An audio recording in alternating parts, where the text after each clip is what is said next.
First of all, in terms of injuries, update on Dejon Ingram. He has a quiet contusion. He's day-to-day. He's making some progress.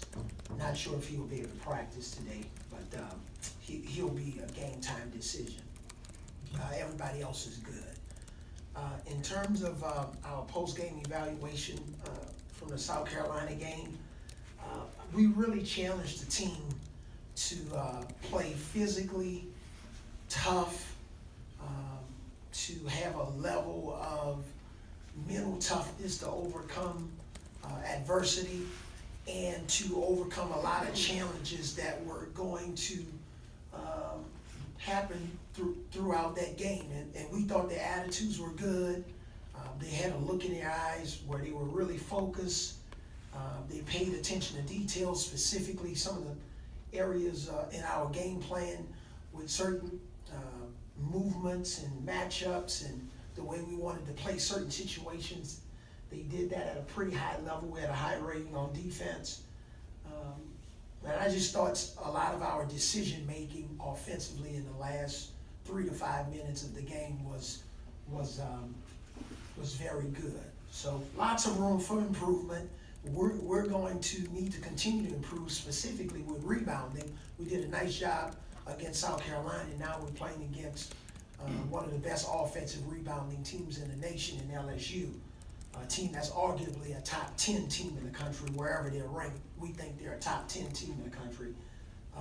Will Wade has assembled a nice group of players to complement Trayvon Waters, who's their best player and leading scorer, and a guy that's just a terrific player.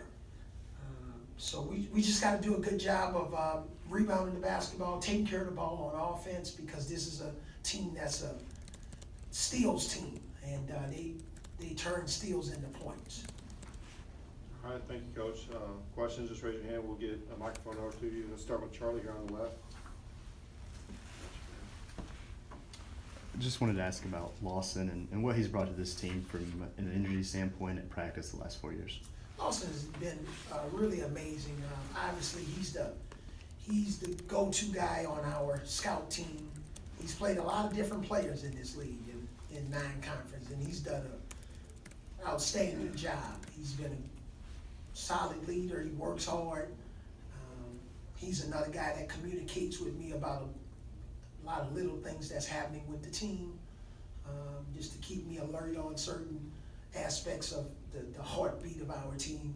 So his leadership on and off the court has been exceptional.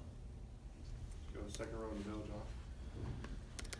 John. Last time you guys played LSU on January 8th, LSU had 4 players that scored double-digit points. What's it like preparing your defense for such a well-rounded, spread-out offense? Well, it's just no possessions off, and when they can, have 4 or 5 guys on the court that can all score the ball at a high level, you have to be in the stance. Your positioning's got to be good. You got to know the strengths and weaknesses of that player. But the main thing is that they missed the shot. They get such a high percentage of their missed shots back, and because they're so long with Reed and Bixby Williams and those guys inside, and Williams, Emmett Williams coming off the bench, his physicality, they converted a lot of their missed shots. So it's not just guarding them initially, it's finishing your defense. Front row, Kerry. Coach, you touched on this briefly, but talking about Reed specifically, he's a true freshman, but he looks like an NBA guy athletically. What challenges does he specifically present to you on both ends? Well, he's more than looks like an NBA guy. He is an NBA guy.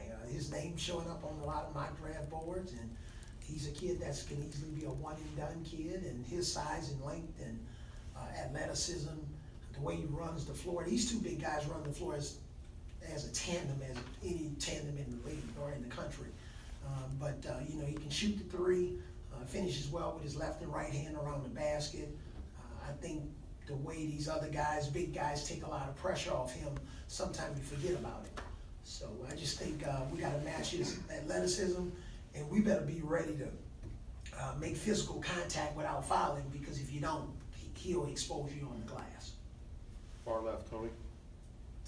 You're 9-3 in games where Dante has a double-double. how big is he in a game like this with so many bigs? Well, he's been really re-energized lately, specifically on the defensive end. He's covering more ground. We had one possession where I think he and the guard were going for a loose ball that was heading towards the sideline, and he basically flew in the stands trying to retrieve that ball. And his just energy and his focus has been good, and we've been trying to manage his reps in practice so that he can have a little bit more energy in the games, and he seemed to have responded.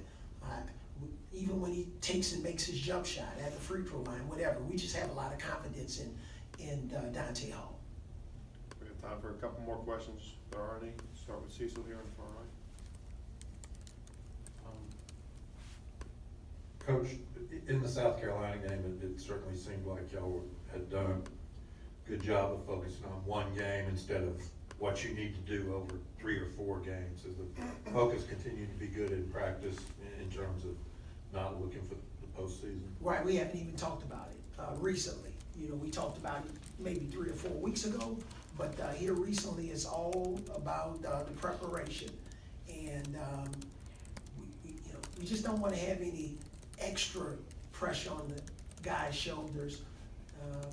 We had a ton of pressure coming into the Vanderbilt game. That's a no-win situation for us. We lose it at home, and then it turns into a 4-game losing streak. We win it, we're supposed to win it. And we needed to get back on the winning track. But I just think their focus has been really good at practice. It's been well documented that we've tried to streamline some of the things we've done in practice and prioritize and plan it better so that it gives us a better chance to have more success in the game. But we haven't really talked about it. Net ratings and tournament, they won't even hear that come out of our mouths today. They'll hear more about what we need to do to slow LSU down and what we need to do to be successful on both ends of the floor. Anything else for Coach? All right, thank you all. Thanks, guys.